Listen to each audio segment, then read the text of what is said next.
Selamat siang Om. Siap. Di sini saya akan mewawancari Om tentang perjalanan karir Om hingga saat ini. Tapi sebelum mulai mewawancara, Om bisa perkenalkan diri dulu, latar belakangnya atau kesibukannya sekarang lagi apa?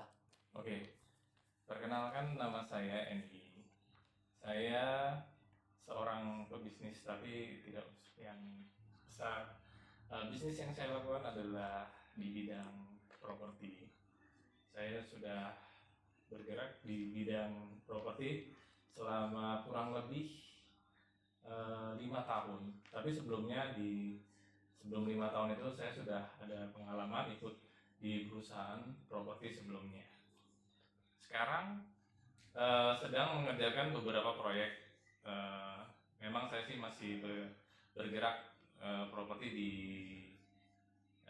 area Sleman saja untuk saat ini. Saya kayaknya pernah dengar Om sebelum bekerja di kontraktor, Om pernah kerja di dosen kan?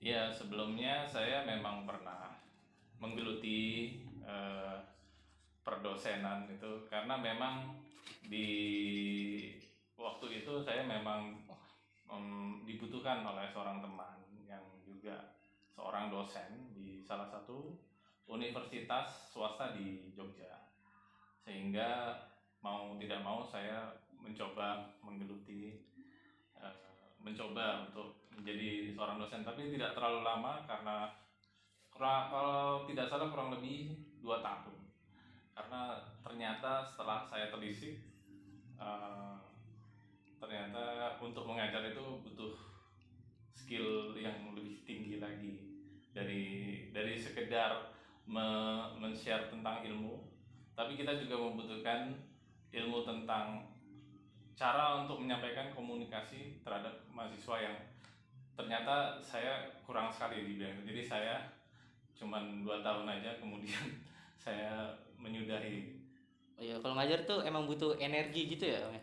Kalau ngajar Tentu tuh. saja, soalnya kita menghadapi banyak mahasiswa kan, Ya. jadi kita harus lebih aktif dibandingkan mahasiswa, agar ya memang kita dituntut untuk lebih aktif untuk mengajarkan itu ya, karena mahasiswa itu sendiri, saya mengajar mahasiswa untuk semester 1, mereka juga masih transisi dari mereka sekolah, dari mereka lulus ada yang SMU dan SMK, sehingga karena kita aktif sehingga energi yang kita keluarkan tidak sedikit. Apalagi eh, saya mengajar nggak cuma satu mata kuliah, tapi ada beberapa mata kuliah di setiap minggunya.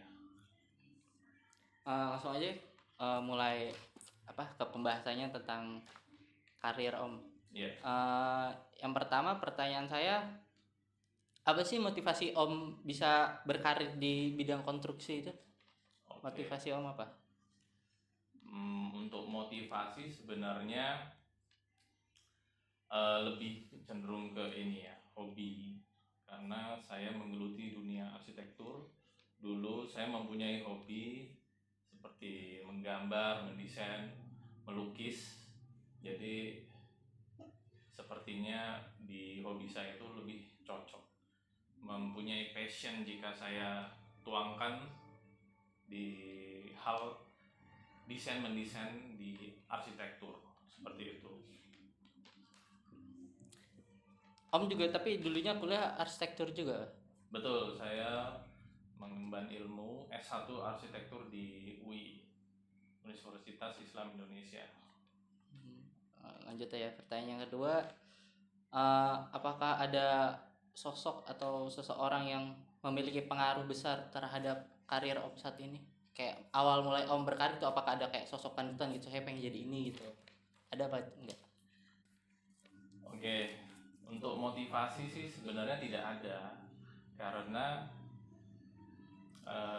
saya cuman mengikuti arus saja. Jadi ketika saya dihadapkan ke dunia arsitektur, kemudian saya mencari tahu sebagai seorang arsitektur itu nantinya bidang pekerjaannya seperti apa, ya sudah, saya tinggal memilih saja. Ada yang masuk ke dunia interior, ada konstruksi, ada yang di bidang desain mendesain ya. Saya cuma mengikuti itu saja, kemudian saya pilih salah satu, kemudian saya tekuni dengan benar-benar seperti itu. Terus pertanyaan selanjutnya, gimana sih Om cara menangani kegagalan atau hambatan yang pernah dialami selama ini di Om berkarir? Oke, kalau kegagalan sudah pasti pernah ya, tapi kita ikhtiar saja. Yang namanya juga usaha pasti pernah gagal. Hanya saja itu jadi pembelajaran buat diri saya sendiri, terutama mungkin ketika saya menghadapi suatu ujian, saya mungkin kurang sedekahnya atau ibadahnya kurang banyak gitu, seperti itu. Jadi harapannya dari ada ujian seperti itu sehingga kedepannya saya bisa lebih baik lagi, lebih sukses dan berhati-hati lagi dalam menjalankan strategi berbisnis yang aman, seperti itu. Kita lanjut ya, pertanyaan yang keempat.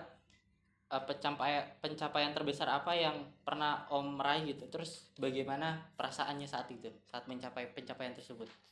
Baik, sebenarnya sih besar kecilnya pencapaian itu tidak ada ukurannya, tidak ada tolak ukurnya ya. Tapi selama ini juga alhamdulillah saya punya rumah sendiri, punya kendaraan pribadi, hal-hal seperti itu. Kemudian kita juga mempunyai kebutuhan yang bisa, misalnya bisa beli sesuatu, itu juga menurut saya sudah pencapaian yang sangat luar biasa bagi saya. Jadi pencapaian itu kayak rasa syukur aja gitu ya, sama Iya. apa yang Kalau kita susah bersyukur juga apapun yang kita peroleh nggak bakalan cukup. iya, nggak merasa puas gitu. Iya. Lanjut pertanyaan yang kelima, keterampilan apa atau kualitas apa yang paling penting untuk sukses di bidang Om tuh, di bidang konstruksi gitu? Oke, mau bidang apapun saja itu sebenarnya begini, kita lulus juga yang paling penting menurut saya adalah pengalaman. Kemudian kita mempunyai skill yang khusus ya, karena begitu kita lulus saja, menurut saya ilmu yang didapatkan di perkuliahan itu tidak cukup. Jadi kita harus minimal kita harus memiliki skill, karena skill itu kan tidak usah saat ini, tidak usah didapatkan dari pengalaman kerja juga bisa. Misalnya kita melakukan ikut semacam training itu juga bisa. Training kayak bootcamp gitu kan sekarang kan Ya. lagi banyak gitu kan. Ya, yang seperti Kelas-kelas nanti online gitu lah. akhirnya dapat sertifikasi seperti itu juga nggak apa-apa, karena kalau kita mendaftar di suatu perusahaan juga pasti kan yang dibutuhkan itu adalah skill, malah IP kita yang kita dapat itu malah bisa jadi pertimbangan, tapi tidak terlalu ya, karena perusahaan membutuhkan skill khusus yang diharapkan dari calon pekerjanya untuk bekerja di perusahaannya, seperti itu. Kemudian lanjut, jika Om bisa kembali ke masa lalu gitu, misalkan aja ini ya, terus kira-kira apa yang mau Om ubah dalam perjalanan karir Om hingga saat ini gitu? Kayak Om mau ngulang apa gitu, kayak ada penyesalan atau enggak, bisa diubah gimana? Sepertinya untuk kembali ke masa lalu saya nggak pengen pergi ke masa lalu, karena apa pencapaian yang sudah saya capai saat ini menurut saya merupakan takdir terbaik yang saya dapatkan. Oh ya udah kayak merasa udah bersyukur lah sekarang gitu kan, Ya. udah merasa cukup lah. Ya, jadi saya melihat ke belakang itu ya, memang hidup ini nggak cuma manis saja, ada pahitnya. Tapi itulah yang membuat kita menjadi orang, sehingga menempa diri kita untuk menjadi orang seperti saat ini, seperti itu. Lanjut, terus gimana cara Om jaga keseimbangan antara kehidupan pribadi sama pekerjaan gitu, gimana cara manage-nya? Apakah pekerjaan itu kan kadang pekerjaan suka dibawa kehidupan sehari-hari juga gitu kan? Ya. Kalau Om gimana sikapnya gitu? Ya, untuk ada sebenarnya jenjang seperti yang membutuhkan kita untuk membagi waktu kita atau mengurangi waktu yang biasa kita punya. Misalnya ada di saat kita sudah berkeluarga maupun sudah mulai bekerja dan lepas dari tanggung jawab orang tua kita masing-masing.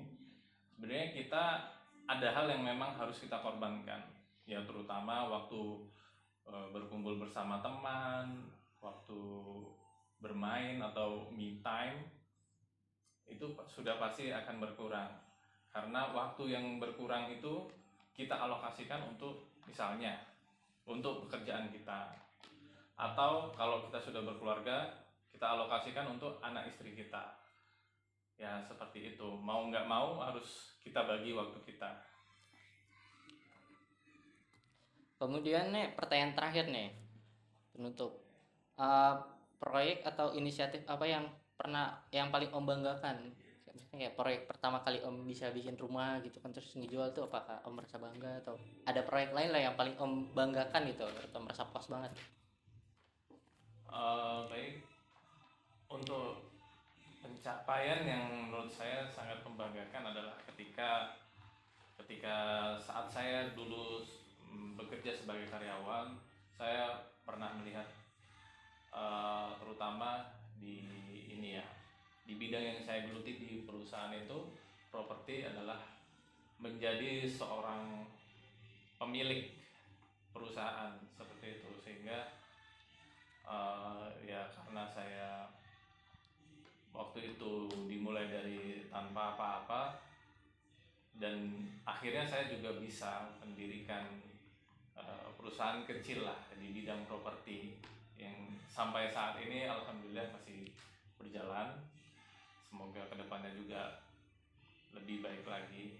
Ya, itulah pencapaian yang menurut saya yang sangat membanggakan, karena saya merasa impian saya tercapai. Oke, karena pertanyaan udah selesai, tapi Ya. saya cukup mengapresiasi cerita tentang perjalanan karir Om. Suatu aja saya yang baru mulai karir atau para penonton juga bisa termotivasi gitulah, mendorong supaya menjadi apa sih ini pemuda yang lebih aktif produktif gitu. Sebelum menutup wawancara ini, apakah Om memiliki pesan atau nasihat untuk kayak saya, untuk yang baru mulai karir lah gitu? Apa Om punya pesan atau nasihat? Oke, mungkin pesan yang bisa saya sampaikan adalah pergunakanlah waktu Anda sewaktu Anda mengemban ilmu, sewaktu Anda kuliah dengan sebaik mungkin, karena memang itu adalah dasar atau fondasi modal awal kita dalam besok meniti karir. Itu aja. Udah cukup ya Om, terima kasih atas waktunya. Iya, sama-sama Mas Vika. Kita ketemu lagi teman-teman. Oke, thank you, bye bye.